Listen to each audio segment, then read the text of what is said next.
Good morning, student. This is SD Sharma welcomes you in online maths ये classes. देखिए अपने जो last topic था डिफरेंशिएशन हम लोगों ने अच्छे से स्टडी कर लिया था और हमने ये समझ लिया था कि डिफरेंट टाइप के जो समीकरण होते हैं, ठीक है, चाहे आपने तुम्हारा वो यानी संयुक्त फलन हो, चाहे आपने आपका वो स्पष्ट फलन है या अस्पष्ट फलन है, ठीक है, किसी भी प्रकार का कोई भी एक अगर मान लो हमें फलन दिया हुआ है, अगर हमें उसका यानी डिफरेंशिएशन करना है, अपकरण करना है, तो वो कैसे करना है ये सब हम अच्छे से जान चुके हैं, ठीक है। तो हमारे लिए सबसे पहली बात तो डिफरेंशिएशन यानी अपकरण का आना बहुत ही जरूरी है, इसलिए ये आपको अच्छे से आना चाहिए। क्यों? अगर डिफरेंशिएशन अगर आपको अच्छे से आता है तो अपना जो नेक्स्ट टॉपिक होगा जो कि चैप्टर नंबर 9 है, जिसको हम कहते हैं समाकलन, इंटीग्रेशन, वो आपको तभी अच्छे से आएगा जब आपको डिफरेंशिएशन अच्छे से आएगा। अब चूंकि आज जो हम स्टार्ट कर रहे हैं वो अपना टॉपिक इंटीग्रेशन यानी कि ये यानी समाकलन तो नहीं है, हम जो स्टार्ट कर रहे हैं it is application of derivative, यानी कि अवकलन का प्रयोग हम कहां करेंगे, यानी अवकलन के प्रयोग से हम जो कुछ मूलभूत जो आपकी समस्या है उनको हम हल करने की कोशिश करेंगे, ठीक है। तो देखिए सबसे पहले आपका क्या है कि देखिए आप लोग सबसे पहले ही समझना आपको जरूरी है कि अवकलन का मीनिंग होता है क्या है। 11वीं कक्षा से हम अवकलन को यानी पढ़ते आ रहे हैं, बट सबसे बड़ी बात यह आ जाती है कि व्हाट द मीनिंग ऑफ अवकलन, डिफरेंशिएशन होता क्या है, ठीक है, क्यों पढ़ रहे हैं हम। तो माय डियर अवकलन का मतलब यह बन जाता है कि मान लीजिए कोई भी एक फलन है, कोई भी एक फलन है और वो एक निश्चित अंतराल के लिए परिभाषित है, यानी कि उसके डोमेन भी है, मतलब प्रांत भी है और एक परिसर भी है। अब हमने क्या किया, उस प्रांत के किसी एक बिंदु पर, उस प्रांत के किसी एक बिंदु पर दिए गए तुम्हारा जो वक्र है, जो तुम्हारा फलन का जो वक्र है, उस वक्र के उस बिंदु से गुजरने वाली स्पर्श रेखा की प्रवणता को ज्ञात करने के लिए हम अवकलन का प्रयोग करते हैं। यानी अवकलन का मतलब यह हो जाता है कि वक्र की या तो फलन की किसी बिंदु पर उसकी स्पर्श रेखा की प्रवणता ज्ञात करना, दैट इज कॉल्ड अवकलन, ठीक है। इसी चीज का हम फायदा उठाएंगे और हम दो तरह के एक हम यानी फलन और पढ़ेंगे, ठीक है। फलन को आप लोगों ने 11वीं में यानी पढ़ा हुआ ही है, उसमें आपके दो प्रकार के फलन और आते हैं, एक आते हैं आपके वर्धमान फलन और एक इसका जस्ट अपोजिट यानी विलोम शब्द है, वर्धमान का विलोम शब्द बनेगा हासमान फलन, ठीक है, वर्धमान हासमान, हासमान वर्धमान, ठीक है। तो इन दोनों का जो रिलेशन है वो सीधे पूरी तरह से अवकलन के ऊपर है। तो देखिए इन दोनों में क्या फर्क है। देखिए माना कि तुम्हारे पास में कोई फलन है, फलन y इक्वल टू fx, ठीक है, x is defined in interval, हमने कह दिया यहां पे थारो ये क्लोज इंटरवल, ये ओपन इंटरवल a b है। हमें फलन दिया है y इक्वल टू fx और जहां पे x आपका बिलोंग कर रहा है ओपन इंटरवल a b में। अब हम क्या करते हैं, मान लीजिए इसका जो ग्राफ है, हमने ग्राफ ये ले लिया, ये मूल बिंदु और ये तुम्हारा y एक्सिस, ठीक है। तो एक्चुअल में इसका मान लीजिए ग्राफ ये है, ये y इक्वल में fx का क्या है, ये ग्राफ है, ठीक है, जो कि यहाँ पे ये इस अंतराल में चल रहा है, ठीक है। हमने कह दिया यहाँ पे ये a और यहाँ पे कह दो ये पॉइंट आपका b हो गया, ठीक है। यहाँ पे a और b पॉइंट शामिल है, इसलिए आप एक काम करो, यहाँ पे ओपन इंटरवल नहीं, यहाँ पे क्लोज इंटरवल ले लो। अब देखिए अब a से b की तरफ जाने में x के काफी सारे पॉइंट हैं।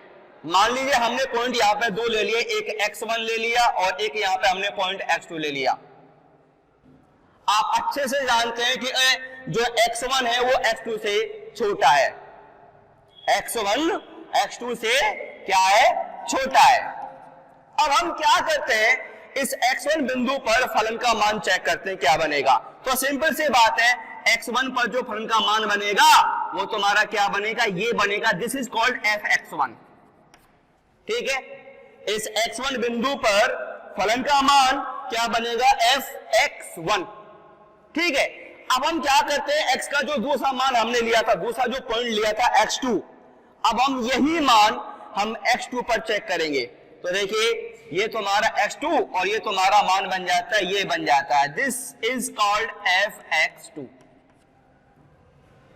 अब आप ये सोचिए कि जब x1 x2 से छोटा है तो इन दोनों के बीच में क्या कंपेयरिंग मोड, कैसे तुलना करेंगे। हम सिंपल सी बात है ये कहेंगे कि जो fx1 है यानी x1 बिंदु पर फलन का जो मान fx1 है वो भी x2 बिंदु पर फलन के मान से छोटा होगा।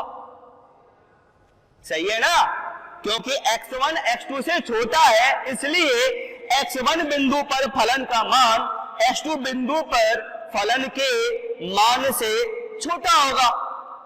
यानी कि हम यूं कह सकते हैं कि जैसे जैसे हमारा x का मान a से b की तरफ बढ़ेगा, जैसे जैसे हमारा x का मान a से b की तरफ बढ़ेगा वैसे वैसे फलन का मान भी बढ़ता जाएगा। ऐसे अंतराल में इस तरह का जो फलन होता है उसको हम कहते हैं वर्धमान फलन। वर्धमान, वर्ध का मतलब होता है बढ़ना, बढ़ना, यानी जैसे जैसे x का मान बढ़ेगा फलन का मान बढ़ेगा। ठीक है, ऐसे फलन को हम वर्धमान फलन कहते हैं। ठीक है, लिख देते हैं यहां पे कि इस प्रकार के फलन को क्या कहते हैं, वर्धमान फलन कहते हैं। ठीक है, ये तुम्हारा वर्धमान फलन है। अब इसको हम अवकलन की भाषा में सीखते हैं। तो देखिए एक तुम्हारा ये वक्र ले लिया हमने, ये y बराबर fx का ग्राफ है, कर्व है ये। अब हम क्या करते हैं, माना हमने यहां पे कोई भी पॉइंट ले लिया, ये भाई x, ये यहां पे तुम्हारा ये x1 है। ठीक है, ये x1 है और ये क्या है यहां पे, मान लीजिए तुम्हारा ये x2 है। साफ तौर पे, स्पष्ट तौर पे आप देख सकते हैं कि x1 जो है x2 से छोटा है, इसलिए हम ये भी साफ तौर पे कह सकते हैं कि x1 बिंदु पर फलन का मान x2 बिंदु पर फलन के मान से छोटा है। अब देखिए हमने क्या किया, चूंकि यानी अवकलन का मतलब मैंने बताया था कि वक्र के किसी बिंदु पर स्पर्श रेखा की प्रवणता ज्ञात करना। ठीक है, तो ये x1 बिंदु है। अब आपको पता है कि इस अंतराल में फलन कैसा है, वर्धमान है। वर्धमान मतलब मान बढ़ रहा है, इसलिए हमने क्या किया, अब इस x1 पर हमने एक डाल दी स्पर्श रेखा डाल दी, ये इसकी स्पर्श रेखा है, ये इसकी स्पर्श रेखा है। अब हम क्या करते हैं, इस स्पर्श रेखा को हमने जरा सा आगे एक्सटेंड किया तो ये कोण क्या बनेगा, ये थीटा बनेगा। 11वीं कक्षा में आप लोगों ने इस प्रकार की जो रेखा होती है, ठीक है, सरल रेखा की प्रवणता निकालना आप लोगों ने सीखा है। कैसे, अगर थीटा है तो ये कोण तुम्हारा tan थीटा बनेगा, ये क्या है, इसकी ढाल यानी प्रवणता हो गई। ठीक है, और जो प्रवणता होती है उसको हम क्या कहते हैं, अरे वक्र के किसी बिंदु पर स्पर्श रेखा की प्रवणता ज्ञात करना, यानी कि क्या है, वो उसका अवकलन है, यानी dy/dx। अब यहाँ पे जो tan थीटा है वो क्या वैल्यू, पॉजिटिव है। पॉजिटिव क्यों है, क्योंकि यहाँ पे जो कोण बन रहा है वो 90 से छोटा है, क्योंकि यहाँ पे जो कोण बन रहा है वो 90 से छोटा है, इसलिए जो tan थीटा आएगा वो क्या आएगा, पॉजिटिव आएगा। इसलिए हम ये कह देते हैं कि यदि किसी फलन के प्रांत के प्रत्येक बिंदु पर उस फलन के अवकलन का मान यदि 0 से बड़ा है, यदि 0 से बड़ा यानी पॉजिटिव है, तो उस अंतराल में जो फलन होगा वो वर्धमान होगा। फलन कैसा होगा, वर्धमान होगा, यानी कि वो कैसे जाएगा, नीचे से ऊपर की तरफ बढ़ेगा, नीचे से ऊपर की तरफ। क्यों, x का जैसे जैसे मान बढ़ेगा फलन का मान बढ़ता जाएगा।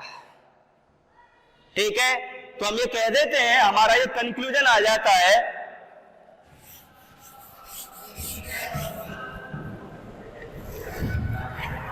कि फलन y बराबर fx where x belongs to open interval ab. now I'm taking this open interval ab, यहां पे मैं ओपन इंटरवल ले रहा हूं ab, जिसमें x एक क्या है, x belongs to open interval ab। इस अंतराल में y बराबर fx फलन वर्धमान फलन होगा, वर्धमान फलन होगा। कब? यदि f डैश x क्या है, 0 से बड़ा है। इस अंतराल में अगर इस अंतराल के प्रत्येक बिंदु पर फलन के अवकलन का मान पॉजिटिव है, 0 से बड़ा है, तब हम कहते हैं इस अंतराल में दिया गया फलन वर्धमान होगा, अदरवाइज नहीं होगा। ठीक है, आगे देखिए, जस्ट इसका उल्टा हासमान फलन।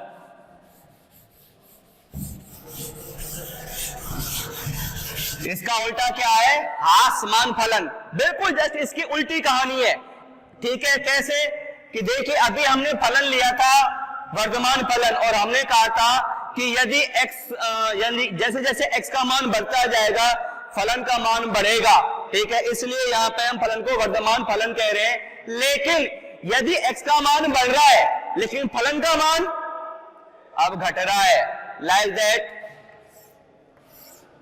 ये x, ये मूल बिंदु y एक्सिस, और ये तुम्हारा ग्राफ है। अब ये तुम्हारा मान लीजिए हमने यहाँ पे दो बिंदु ये ले लिया x1 और यहाँ पे ले लिया हमने x2। अब आप देख सकते हैं कि यहाँ पे x1 x2 से बिल्कुल छोटा है,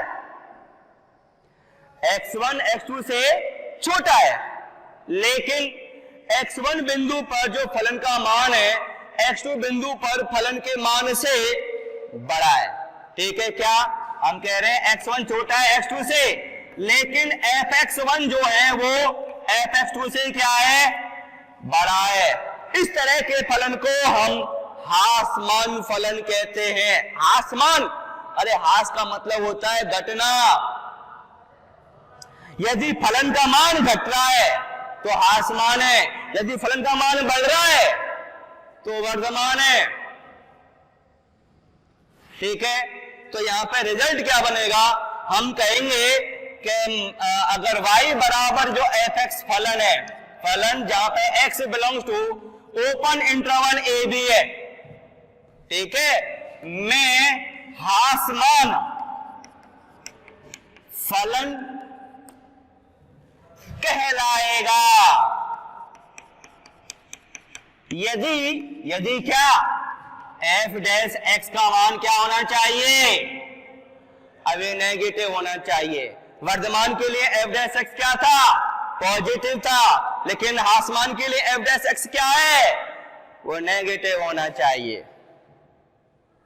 अब यहां पे सिंपल सी बात है, अगर हमारे सामने कोई फलन दिया है और हम ये पता कर लेते हैं कि फलन इस अंतराल में वर्धमान है, इस अंतराल में हासमान है, तो हमारे लिए ग्राफ को प्लॉट करना कोई डिफिकल्टी वाली बात नहीं होगी, क्योंकि वर्धमान का ग्राफ ऐसे जाएगा और हासमान का ग्राफ वो यूं आएगा। ठीक है, वर्धमान बढ़ना है, हासमान उतरना है। ठीक है, एक एग्जांपल ले लेते हैं।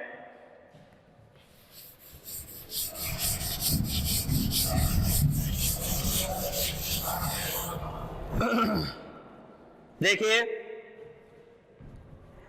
एक फलन ले लिया। अच्छा सुनो, सबसे पहली बात, बोर्ड में जो क्वेश्चन बनते हैं इससे वो लगभग दो तरह के यानी क्वेश्चन होते हैं।